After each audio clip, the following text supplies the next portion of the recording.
गगन एक छोटे से मामूली से गांव में रहता था। वो मेहनती और ईमानदार था, मगर अभी तक जिंदगी में कुछ खास हासिल नहीं कर पाया था। गगन और चित्रा एक दूसरे से सच्ची मोहब्बत करते थे। गगन गांव के एक बड़े से दरख्त के नीचे बैठा हुआ था। वो अपने मोबाइल में किसी काम में मशरूफ था। तभी वहाँ चित्रा आ पहुँची। अरे चित्रा, तुम्हारे चेहरे पर ये उदासी की लकीरें कैसे छलक रही है? तुम्हारी माँ और तुम्हारे पापा मेरा हाथ मांगने के लिए मेरे घर आए थे। उस वक्त तो मेरे पापा ने इनकार नहीं किया, लेकिन अब मुझे लग रहा है कि वो हमारी शादी नहीं होने देंगे। लेकिन ऐसा क्यों? तुम तो जानते हो, मेरे पापा मेरा हाथ उसी लड़के को देना चाहते हैं जिसके पास बहुत सारी दौलत हो, जिसका कोई बड़ा कारोबार हो। इससे पहले कि मेरे पापा मेरी शादी तुमसे तोड़कर कहीं और तय कर दें, तुम्हें बहुत जल्दी अपनी जिंदगी में कुछ करना होगा। इतना कहकर चित्रा वहाँ से चली गई। गगन गहरी सोच में डूब गया। कुछ दिन ऐसे ही बीत गए। गगन कुछ करने के लिए अपने हाथ पैर यहाँ वहाँ मारने लगा। कुछ दिन बाद चित्रा रोती हुई गगन के पास आई। चित्रा को रोते हुए देख गगन बोला, क्या हुआ चित्रा, तुम रो क्यों रही हो? चित्रा रोती हुई बोली, कल पापा मुखिया जी के पास गए थे। लेकिन क्यों? पापा चाहते हैं कि मेरी शादी मुखिया जी के बेटे के साथ हो जाए। लेकिन तुम्हारा रिश्ता मेरे साथ तय हुआ है, तब तुम्हारे पिताजी मुखिया जी के पास तुम्हारे बेटे का हाथ मांगने के लिए कैसे जा सकते हैं? मैंने पापा से कहा था, मगर पापा ने मुझसे कह दिया कि अगर गगन कुछ दिनों तक कुछ नहीं कर पाया तो फिर वो मेरी शादी तुमसे नहीं बल्कि मुखिया जी के बेटे से ही करा देंगे। गगन जल्दी कुछ करके दिखाओ, वरना मेरी शादी कहीं और कर दी जाएगी। चित्रा, मैं जानता हूँ कि मैं मुखिया जी के बेटे के जैसे अमीर नहीं हूँ, लेकिन इतने जल्दी सब कुछ नहीं हो सकता ना। कुछ भी करो, कुछ सोचो, कुछ ऐसा सोचो जिससे तुम बहुत जल्दी कामयाबी हासिल कर लो। गगन गहरी सोच में डूब गया।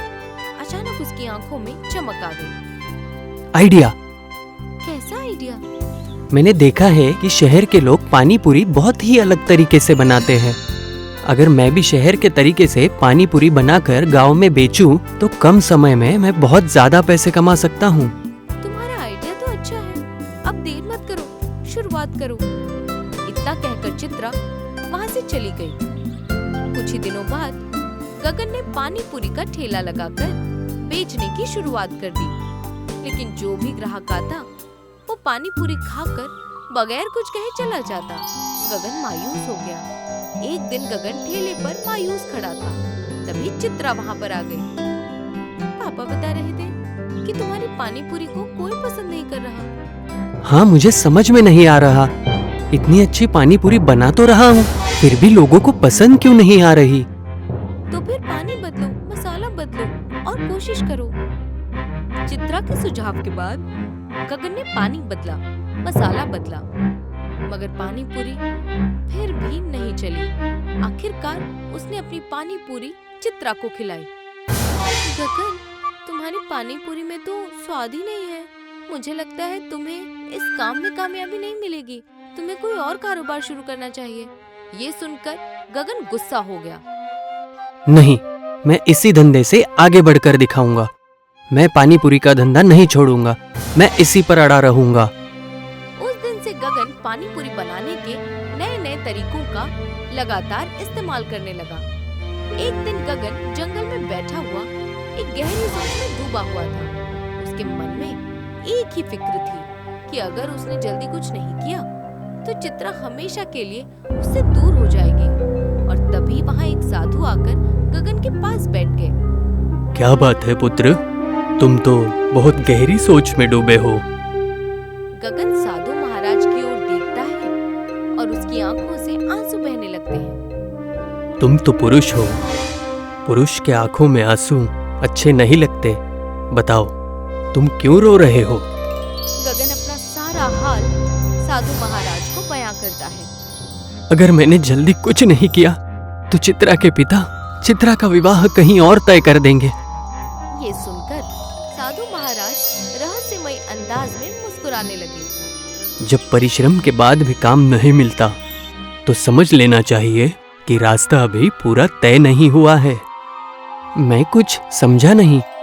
जब हमें आसानी से सफलता नहीं मिलती तो समझ लेना चाहिए कि ये ईश्वर तुम्हें बहुत बड़ी तरक्की देने वाला है। अब मेरी बात ध्यान से सुनो। यहाँ से सीधे जंगल की ओर चले जाना। वहाँ तुम्हें एक गुफा दिखाई देगी, उसके अंदर जाना। उसके अंदर जाने के बाद तुम बदल जाओगे, लेकिन याद रखना उस गुफा के अंदर तुम जो भी देखोगे उसका रहस्य किसी को भी नहीं बताओगे। इतना कहकर साधु महाराज वहाँ से चले गए और साधु महाराज की बातों में गगन को बहुत गहराई नजर आई। वो उसी वक्त उठा और जंगल की ओर चल पड़ा। बहुत वक्त चलने के बाद गगन को जंगल में एक गुफा नजर आई। लगता है ये वही गुफा है जिसके बारे में साधु महाराज बता रहे थे। अब देखता हूँ आखिर इस गुफा में ऐसा खास क्या है। इतना कहकर गगन उस गुफा के अंदर चला गया। अंदर जाते ही अचानक तेज रोशनी फूटी।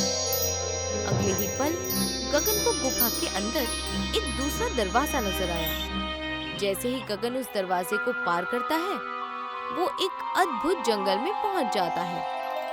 सामने का दृश्य देखकर गगन पूरी तरह से चौंक जाता है। उसके सामने एक रंगीन और खुशहाल दुनिया थी। चारों तरफ गोल गोल पानी पूरी जैसे घर बने हुए थे।